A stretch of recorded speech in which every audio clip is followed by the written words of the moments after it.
Salam alaikum, bonjour à tous, bienvenue dans cette nouvelle vidéo. Aujourd'hui on va parler d'un sujet passionnant, investir au Maroc. Que vous soyez en préparation en vue d'une expatriation ou simplement intéressé par les opportunités d'affaires au Maroc, cette vidéo est pour vous. On va explorer ensemble les opportunités de business, les freins à anticiper, l'état d'esprit à adopter et aussi quelques difficultés liées aux mentalités sur place.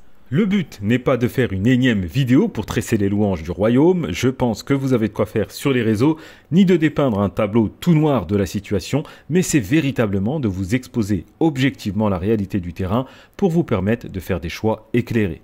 Donc sur cette chaîne, je vais vous partager des infos utiles sur l'expatriation et l'investissement au Maroc. Alors justement, commençons. Pourquoi investir au Maroc? Le Maroc est l'une des économies les plus dynamiques d'Afrique. Il y a plusieurs raisons qui attirent les entrepreneurs et les investisseurs. Tout d'abord, sa position stratégique. Le pays est situé entre l'Europe, l'Afrique et le Moyen-Orient. Cela en fait un hub parfait pour le commerce international. Il y a aussi un marché en pleine croissance, que ce soit l'immobilier, le tourisme, l'agriculture ou les nouvelles technologies. Il y a des secteurs avec un potentiel incroyable. Pour cela, le Maroc a investi massivement dans les infrastructures comme les ports, les routes et les zones industrielles. Donc, tous ces éléments font du Maroc un formidable terrain de jeu pour les businessmen en tout genre. Comme je viens de le dire, parmi les secteurs à fort potentiel, il y a l'immobilier. La demande de logements neufs est en constante augmentation, notamment dans les grandes villes comme Casablanca, Marrakech ou Tanger. Ici, à Tanger, c'est incroyable, ça pousse vraiment partout. Il n'y a pas une semaine, je crois, où il n'y a pas de lancement de nouveaux projets. Et dans les autres villes, c'est pareil, le secteur est en plein boom. Il est dopé entre autres par la demande intérieure, car la population marocaine est relativement jeune, donc il y a pas mal de nouveaux actifs qui cherchent à loger leur famille. Et en fait, ce qu'il faut comprendre, c'est qu'historiquement, au Maroc, le modèle, c'était d'avoir une maison familiale dans laquelle tout le monde vit, les parents, les frères, les sœurs, et même quand les gens se mariaient, eh bien, tout le monde vivait ensemble. Donc, juste avec une maison, vous pouviez avoir des dizaines et des dizaines de personnes. Sauf qu'aujourd'hui, on se rapproche plus d'un modèle à l'occidental, à un modèle un peu plus individualiste, où les gens vont chercher à avoir chacun leur propre chez eux. Donc avant, avec un logement, ça suffisait. Maintenant, il en faut 6, 7, 8 fois plus, parce que les enfants qui ont grandi dans ces logements familiaux aspirent chacun à avoir leur propre chez eux. Si vous ajoutez à cela tous les éméreux qui viennent acheter en masse et les investisseurs étrangers qui flairent le bon coup, ça vous donne un marché de l'immobilier qui connaît une énorme croissance. Autre marché clé bien connu au Maroc, le tourisme. Bien que le secteur ait été touché par la crise sanitaire, le Maroc a repris du poil de la bête et reste une destination touristique très prisée. Les chiffres de 2024 sont tombés. Le pays a pulvérisé un record avec 17,4 millions d'entrées l'année passée. Le Maroc a même dépassé l'Égypte et est devenu la première destination touristique d'Afrique. Donc c'est très très prometteur pour l'avenir, Inch'Allah, surtout quand on sait que le pays va accueillir la CAN cette année et la Coupe du Monde en 2030. D'ailleurs, en 2030, les prévisions, c'est 26 millions de touristes, donc c'est vraiment un truc de fou.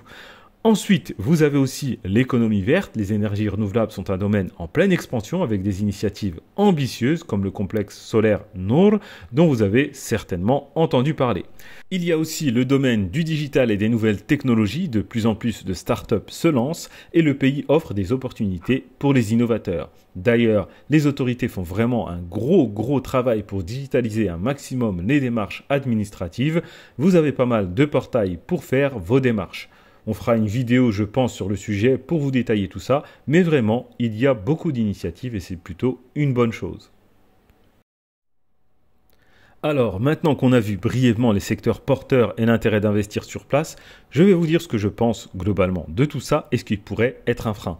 Dans un premier temps, sans rentrer dans les détails de chaque secteur, ce qui globalement pourrait compromettre vos chances de réussite, c'est de ne pas anticiper. Par exemple, la complexité administrative. Alors oui, je viens de vous dire que plusieurs démarches ont été simplifiées, et c'est vrai, ça s'améliore réellement. Je pense qu'à l'avenir, ce sera beaucoup mieux, mais à l'heure actuelle, par exemple, ouvrir une entreprise peut prendre du temps.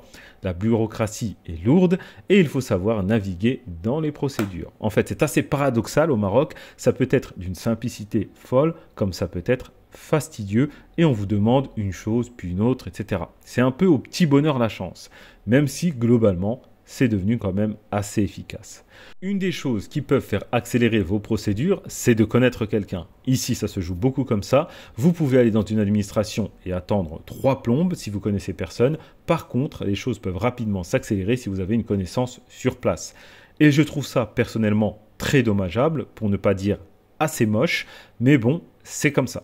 Donc, si vous êtes un peu épris de justice comme je le suis et que vous avez des scrupules à faire ce genre de choses, eh bien, il se peut que vous ayez à prendre votre mal en patience et à grincer des dents quand vous voyez qu'on autorise certains passe-droits à des gens et que des personnes peuvent passer devant vous. Par exemple, j'ai une petite anecdote. J'étais un jour au CRI. Le CRI, c'est le Centre régional d'investissement. Si vous voulez, c'est un peu l'équivalent de la CCI en France. Donc, comme partout, vous prenez un ticket et vous faites la queue. Il y avait quelques personnes devant moi et à un moment, on voit une dame surgir en claquant des talons. Elle a pris un ticket, elle attendait comme nous, et puis d'un coup, madame a décidé que c'était trop long. Elle est donc partie voir un membre du personnel. Lui, il a été dans un bureau pour briefer son collègue et lui dire de la recevoir et elle est passée devant tout le monde au calme. Alors, j'entends d'ici les levées de boucliers me dire non, le Maroc, il a changé. Alors oui, le Maroc a changé, mais croyez-moi, certaines habitudes ont la vie dure et celle-là, elle en fait partie, même si c'est vrai que ça s'est considérablement amélioré. Parce que ce n'est pas juste un exemple, mais j'en ai tout un tas. Un autre gros souci qu'il faut avoir en tête et qui peut être problématique quand on vient faire des affaires ici, c'est l'augmentation des prix. Alors, je ne vais pas dire que c'est un sport national, mais c'est très très répandu. Les gens dopent les prix à la moindre occasion. Dès qu'ils sentent qu'il y a une demande et qu'ils sont en position de force, ils n'hésitent pas à monter les prix, parfois de manière assez déraisonnable. Sauf que eux n'y voient aucun mal. Ça se fait absolument partout et croyez-moi, c'est sans retenue. Donc, si vous avez budgétisé certaines choses en vous basant sur des standards de prix, prenez quand même des prix conservatifs et prévoyez des dépassements au cas où. Et de la même manière que précédemment, il va falloir rester assez zen face à la situation et savoir prendre les choses pour négocier au mieux, mais ça peut être désarçonnant, voire rageant, donc ayez cet élément en tête. Ensuite, il y a la magouille, entre guillemets, surtout dans l'immobilier. Les gens ne vont pas hésiter à vous demander des grosses sommes en liquide ou à faire des montages complètement tirés par les cheveux. Bien évidemment, il faut refuser et se faire accompagner par des professionnels pour ce genre de transactions. Mais malheureusement, il y a des pratiques très répandues dans le secteur et ça rejoint un peu le point précédent qui est que lorsqu'ils s'estiment en position de force, ils n'hésitent pas à demander des choses complètement folles. Bon, malheureusement, beaucoup de gens acceptent de jouer à ce jeu et c'est ce qui entretient ce genre de pratique, mais évitez, vous, de jouer à ce jeu-là. Surtout que vous avez des professionnels carrés qui font tout dans les clous, qui proposent des déclarations à 100%, etc. Donc même si vous payez un peu plus, faites les choses bien, vous verrez que sur le long terme, vous serez largement gagnant. Je pense faire également une vidéo sur ce sujet, donc n'hésitez pas à commenter et à me dire les thèmes qui vous intéressent. J'essaierai de les traiter en priorité, Inch'Allah. Et le dernier point qui est extrêmement compliqué à gérer, surtout quand on vient d'Europe et qu'on est habitué à une certaine rigueur, c'est, comme vous avez déjà dû l'entendre à plusieurs reprises, si vous vous renseignez un peu sur l'expatriation au Maroc, les horaires et la parole donnée. Les gens peuvent vous donner rendez-vous, vous promettre des choses, puis vous poser des lapins et enfin revenir quelques temps après comme si de rien n'était. C'est vraiment extrêmement problématique quand on est habitué à avoir une certaine ponctualité et être rigoureux dans la gestion de son quotidien. Alors, sans passer par 1000 chemins, beaucoup de gens n'ont aucune parole. Donc surtout ne pas se fier à ce qu'on pourrait vous dire de prime abord. Prenez-le. Analysez-le, gardez-le dans votre palette d'éventualités, mais conservez toujours plusieurs alternatives. Il faut comprendre qu'ici, prétendre avoir le bras long ou pouvoir faire X choses merveilleuses, c'est tout à fait commun. Beaucoup vous diront qu'ils ont leur entrée ici ou là, qu'ils connaissent beaucoup de monde. Ils vont vous promettre monts et merveilles, mais ça peut aussi souvent faire pchit. Donc faites attention aux beaux parleurs et restez sur vos gardes. Alors, face à toutes ces opportunités et ces obstacles, entre guillemets, il va falloir adopter le bon état d'esprit un mindset gagnant pour réussir. La première chose est de vous renseigner de manière lucide, ne pas vous laisser emporter par l'euphorie et cette vague promotionnelle qui vous dépeint un tableau génial où tout serait magnifique, où vous auriez un Eldorado dans lequel il n'y a plus qu'à poser ses valises pour vivre la belle vie au soleil.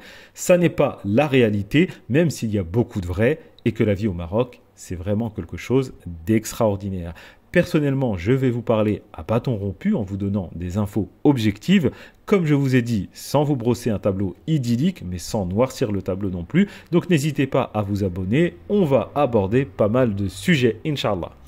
Autre point important, soyez patient, les choses ne vont pas toujours aussi vite qu'on le souhaite et vous allez pouvoir être désarçonné par certaines situations, voire être agacé ou même énervé, mais sachez appréhender les situations et préparez-vous mentalement. Surtout que c'est juste une question de démarrage, vous allez peut-être être confronté à ce genre de situation quand vous allez mettre les choses en place, mais après ça roule tout seul et vous allez pouvoir vraiment savourer votre nouvelle vie, Inch'Allah, et croyez-moi, le jeu en vaut la chandelle.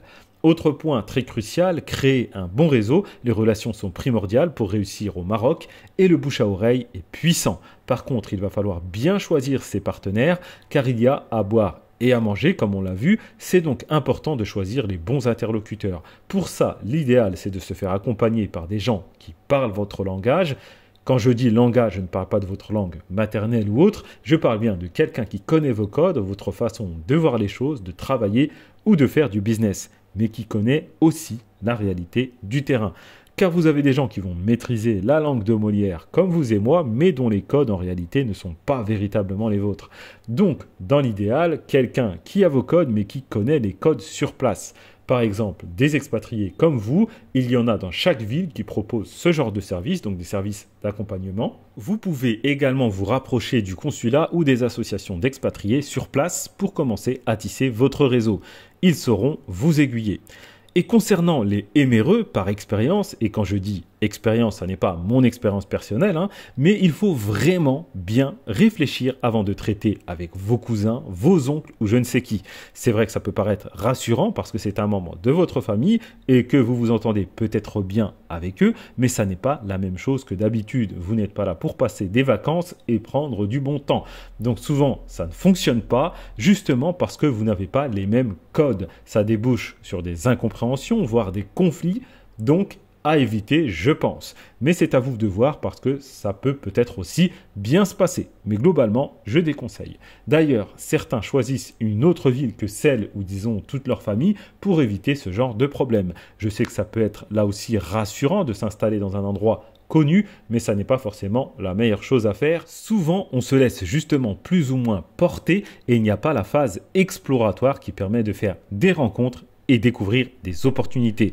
Donc en résumé, si vous voulez réussir au Maroc, préparez-vous, soyez patient, faites-vous accompagner pour vos démarches et pour comprendre les codes afin de créer un bon réseau sur place. Voilà, vous avez quelques éléments pour vous préparer à l'expatriation de manière réaliste. Vous savez qu'il y a de belles opportunités, mais également de gros défis. Et les anticiper, c'est la clé de votre réussite, Inch'Allah. En tout cas, c'est tout le mal que je vous souhaite. Je vous dis à une prochaine vidéo, Inch'Allah. D'ici là, portez-vous bien. Salam alaikum.